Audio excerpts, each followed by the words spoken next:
I'm Desiree Anderson, and I'm excited to talk to you about my marriage vision today.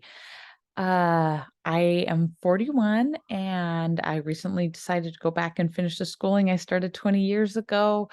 I find a lot of joy in life. I'm a little bit crazy, as you can tell from some of these pictures, but I really enjoy feeling big feelings, sometimes not the sad ones, but um, I am right now, currently, I live in Oregon. I grew up in Utah, but I've lived in Oregon, Pleasant Hill for the last 15 years, and I really enjoy it here.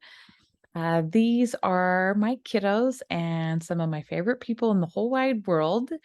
As you can see, I have 5 babies, and they are truly the joys of my life. I love spending with time with them, and I feel so much joy and fulfillment in life as I get to spend my days with these people. They teach me so much, and I feel really grateful for that. Um, Marriage. So, me and my husband have been married for soon to be 21 years, coming up in next week. And it's been a pretty great road.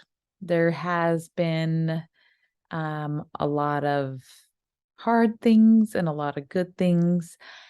But if I were to talk about my vision of what I would want a marriage to look like and what I'm working on to have my marriage look like now, um, it would be that we as partners give each other enough space to grow independently so that we can choose each other in our commitments and in our covenants that we've made, and that we can give each other grace in our mess ups.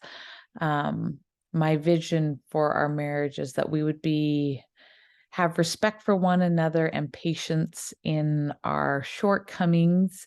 And that kind of goes along with our weaknesses that I'll talk about in a minute.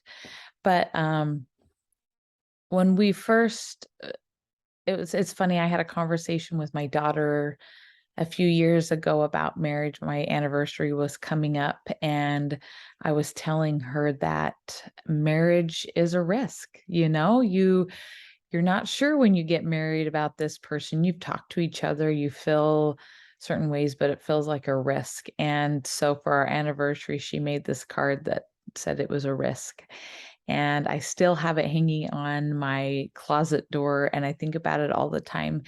And it's not meant to be a derogatory term against marriage, but it's just a reminder that um, to me, that I feel a lot of gratitude in my spouse, and that when we began this road of marriage, we did have a lot of visions that were based in marital myths of expecting my husband to understand and know exactly what I wanted, or that if he truly loved me, he would do X, Y, and Z.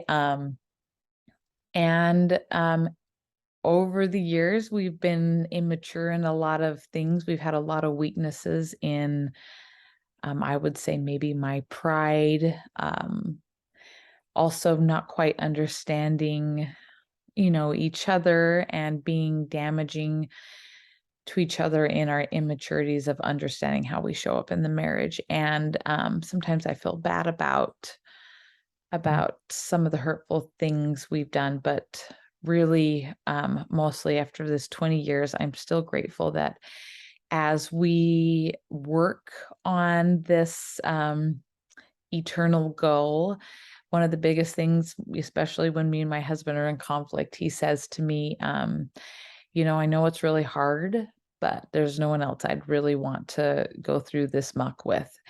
And I feel grateful that he understands that it's not always bliss, and that I find comfort in knowing that he he really feels grateful and wants to work with me, and I feel the same way. And I feel really grateful that um, we're able to identify some of our weaknesses now, and they have helped us to become more successful. And we're moving into a different season of our marriage, and I feel really excited and really hopeful.